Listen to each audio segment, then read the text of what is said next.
What's happening, people? It's your boy, the Boxing Lowdown, and I'm back here with another video. Now, as always, guys, don't forget to like, share, and subscribe. Feel free to drop a comment if you like, and I'll happily get back to you. Now, this is one for the podcast today, I'm sure. Jarrell Miller is looking like he could be making a return to the ring pretty soon. He had a hearing with the Nevada State Athletic Commission this week, and they have pretty much given him the go-ahead to, allow himself to get back into the ring from June of this year. I think it might be June the 17th. So, Jarrell Miller served out his 2-year ban. Of course, we all know the situation. We all know the story.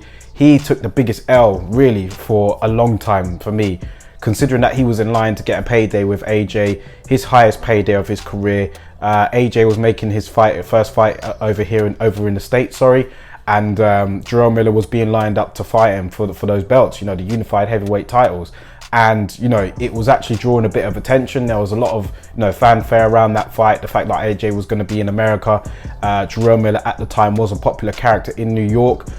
He's a good talker, had an entertaining style, and he was undefeated. So yeah, that fight was being built up into something. And then of course we saw what happened. He got busted for multiple banned substances in his system, and he lost that fight with Anthony Joshua. That got pulled. Then Anthony Joshua went on and fought Andy Ruiz. We all know what happened there. So major opportunity for Jarrell Miller blown. But that wasn't the only thing. He got busted again when Top Rank gave him an opportunity. So he got another opportunity after that with Top Rank, and he had banned substances in his system again. That fell through, and then that's when the ban obviously was upheld. And yeah, since then he's been out of the ring for 2 years. I believe he's 34 years old now. I saw a video of him probably about half a year ago, maybe. He just looked, he didn't look in good shape at all. But has he been training since the time off? He said it at the hearing the other day that he's going through quite a bit. He said he lost his wife. He's fighting for custody of his child, and he hasn't really been making a lot of money, so he's been getting financial support from people close to him. So maybe that was just an impassioned speech from him to try and allow the commission to approve his return to boxing. But Jarrell Miller, man, where does he fit in today's heavyweight division? Who's going to touch him? Who is actually going to touch Jarrell Miller? Because DAZN are not going to touch him again. Top Rank are not going to touch him again. With Golden Boy, I couldn't really see it. Maybe he might land on somewhere like Triller, because Triller for me is a bit of that kind of circusy type, kind of promotion. Look what they did with Evander Holyfield last year. Do you know what I mean? They got him back out. He thought that fight had to get moved to Florida because it wouldn't be sanctioned anywhere else. Triller could be a potential destination, and I'm just thinking of stuff off the bat. I don't know this for sure, but I'm just thinking like someone like them could try and take Jarrell Miller on. But where does he go in terms of his career, man? What sort of opportunities is he going to get? Will the sanctioning bodies, put him back in their rankings? I'm guessing that they will. He does have to, as a stipulation, what the Nevada State Athletic Commission said, he does have to provide negative VADA tests going forward. So he can't have any fight that's not sanctioned by VADA.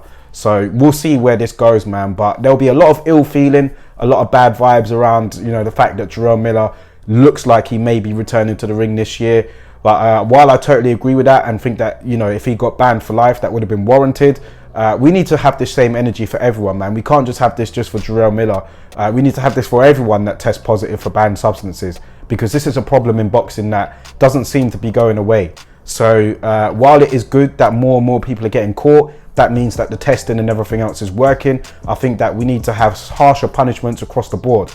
We can't just have a harsh punishment for one person and then another guy like Oscar Valdez, for example, test positive for a banned substance and he's still allowed to fight. Do you know what I mean? We need some consistency, and we need this across the board, man. We can't just reserve it for your favorite fighter that, it's all right with him because it was only a minimal trace of banned substance. If it's banned, it's banned. And it should be down to the fighter to ensure what he puts in his body for the safety of the opponent. Do you know what I mean? Because unfortunately, you don't want it to get to a situation where somebody gets killed in a ring and then you find out that his opponent was dosed up with illegal substances. So we all need to do more as a community to really call these guys out. And it did work with Jarrell Miller, but he is back in the ring. So how much did it work? But listen, I just like to see this spread across the board for everyone, man. And there's going to be a lot of bad feeling, like I said, about Jarrell Miller coming back. as expected. You know, I'm not really going to be in support of his comeback in any way, but I'd just like to see this spread across the board universally. Do you know what I mean? If you get tested positive for a banned substance, then you need to be called out on it, and we need to see more harsher penalties like this. So let me know your thoughts on it in the comment section below, guys. What do you think happens with Jarrell Miller? Where does he go? Who will take him? Do you know what I mean? If he does fight again, who will take him, and what does he have left? Do you know what I mean? Like, how effective will he be? We saw what his style was. Huge heavyweight, will just bulldoze forward. Will he be that effective, you know, even now? We'll see, man. But let me know your thoughts in the comment section below, guys, and I'll catch you on the next video.